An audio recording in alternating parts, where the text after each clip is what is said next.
विवाह पूर्व की औपचारिकताएं। महाराज जनक के कनिष्ठ भ्राता कुशध्वज सांकाशीपुरी में रहकर राज्य का प्रबंध किया करते थे। सीता के विवाह का समाचार पाकर महाराज वे भी सांकाशीपुरी से मिथिला आ गए। अपने अग्रज महाराज जनक तथा गुरु शतानंद जी को प्रणाम करने के पश्चात वे बोले, हे भ्राता, अयोध्यापति पधार चुके हैं, इसलिए अब विवाह संबंधी कार्यों का शुभारंभ कर देना चाहिए। इस पर जनक जी ने शतानंद जी से कहा, हे गुरुवर, भाई कुशध्वज के कहने के अनुसार हमें शुभ रीतियों और विधि विधानों के अनुसार कार्य प्रारंभ करना चाहिए। अतः आप शीघ्र जाकर अयोध्यापति महाराज दशरथ को राजकुमारों सहित आदरपूर्वक यहाँ लेवा लाइए।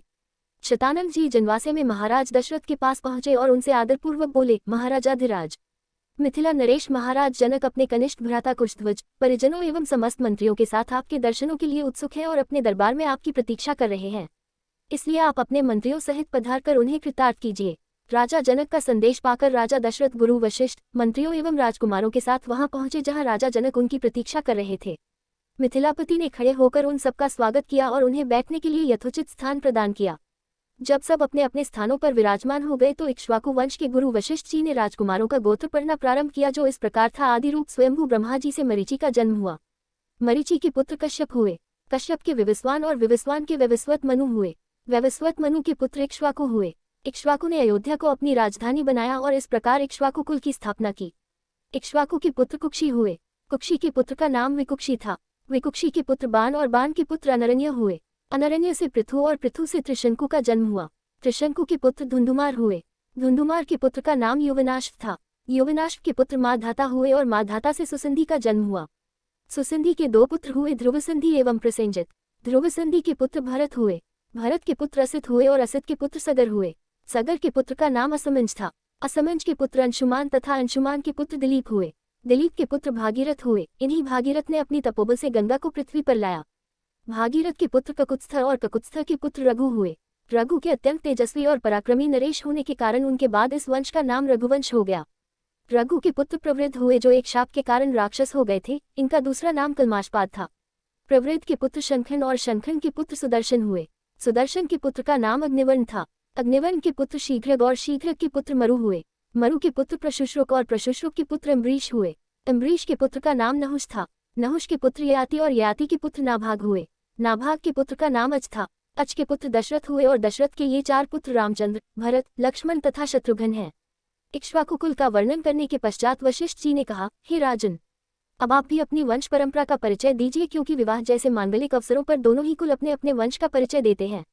महाराज जनक बोले, महर्षि, आपने सर्वथा उचित बात कही है। अब मैं भी अपने कुल का परिचय देता हूँ। प्राचीन काल में निमि नामक एक धर्मात्मा राजा थे। उनके मिथि नामक पुत्र हुआ, जिन्होंने मिथिला बसाई। मिथि के पुत्र का नाम जनक था। उन्हीं के नाम पर मिथिला के राजा लोग जनक कहलाते हैं। जनक के पुत्र उदावसु और उदावसु के पुत्र नंदिवर्धन हुए। नंदिवर्धन के पुत्र का नाम शूरवीर था। शूरवीर के पुत्र सुकेतु और सुकेतु के पुत्र देवरात हुए। देवरात के पुत्र का नाम बृहद्रथ था। बृहद्रथ के पुत्र महावीर और महावीर के पुत्र सुधृति हुए। सुधृति के पुत्र का नाम धृष्टकेतु था। धृष्टकेतु के पुत्र हर्यश्व और हर्यश्व के पुत्र मरु हुए। मरु के यहाँ प्रतिंधक की उत्पत्ति हुई। प्रतिंधक के पुत्र कीर्तिर्थ, कीर्तिर्थ के पुत्र देवमीर, देवमीर के पुत्र विबुध और विबुध के पुत्र महेंद्रिक हुए। महेंद्रिक के पुत्र का नाम कीर्तिर्थ था।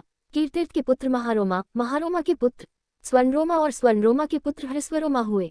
हृस्वरोमा के दो पुत्र हुए। उनमें से बड़ा मैं हूँ और मुझसे छोटा कुशध्वज है। हम दोनों भाई इसी प्रदेश में रहकर राजकाज संभालते थे। कुछ काल पहले सांकाश्य के पराक्रमी राजा सुधन्वा ने मिथिला पर आक्रमण कर दिया। वो चाहता था कि मैं सीता का विवाह उसके साथ कर दूं। मैंने उसकी मांग पूरी नहीं की, इसलिए उसके साथ मेरा युद्ध हुआ, जिसमें सुधन्वा मेरे हाथ से मारा गया। तब से मेरा कनिष्ठ भ्राता कुशध्वज सांकाश्य पर शासन करता है और मैं मिथिला पर। मैं अपनी बड़ी पुत्री सीता का विवाह राजकुमार रामचंद्र के साथ और छोटी पुत्री उर्मिला का विवाह उनके कनिष्ठ भ्राता लक्ष्मण के साथ करना चाहता हूँ। मैं 3 बार इस बात को दोहराकर अपनी दोनों कन्याएं आपको वधुओं के रूप में समर्पित करता हूँ। फिर वे राजा दशरथ से कहने लगे, हे नृपश्रेष्ठ, अब आप इनसे गोदान कराकर नांदीमुख श्राद्ध का कार्य संपन्न कीजिए। इसके पश्चात लोक प्रचलित पद्धति के अनुसार विवाह का कार्य आरंभ कीजिए। यह अवसर सर्वथा उपयुक्त एवं कल्याणकारी है। आज मघा नक्षत्र है। आज से तीसरे दिन फाल्गुनी नक्षत्र होगा। इससे अधिक उपयुक्त समय विवाह के लिए दूसरा नहीं हो सकता। आप इन दोनों भाइयों के अभ्युदय के लिए गौ, भूमि, स्वर्ण, तिल आदि का दान कराइए। राजा जनक के कथन समाप्त होने पर महामुनि विश्वामित्र बोले, हे राजन, आप और राजा दशरथ दोनों के ही कुल पूर्णतया धर्मप्रायण, कीर्तियुक्त एवं समान हैं। अतः इन दोनों कुलों में विवाह संबंध सर्वथा उपयुक्त है। सीता और उर्मिला भी राम और लक्ष्मण की सर्वथा उपयुक्त हैं। आपके कनिष्ठ भ्राता कुशध्वज भी आपकी ही भांति धर्मपरायण एवं प्रतिभासंपन्न हैं। इनकी भी 2 रूपवती, सुंदर एवं विवाह योग्य कन्याएं हैं। हे नरश्रेष्ठ, मैं चाहता हूँ उनका भी विवाह महाराज दशरथ के 2 योग्य और पराक्रमी पुत्रों भरत और शत्रुघ्न के साथ हो जाए। विश्वामित्र की बात सुनकर जनक बोले, हे मुनिव, आपके इस आदेश को स्वीकारते हुए मैं अपने कुल को धन्य समझता हूँ।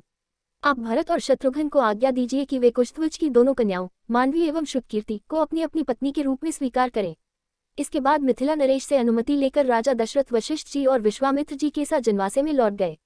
दूसरे दिन चारों राजकुमारों ने याचकों को 1-1 लाख स्वर्ण मंडित सींगों वाली गौएं दान दी और भी बहुत सारा धन, आभूषण, रत्न आदि ब्रह्मणों को दान दिए।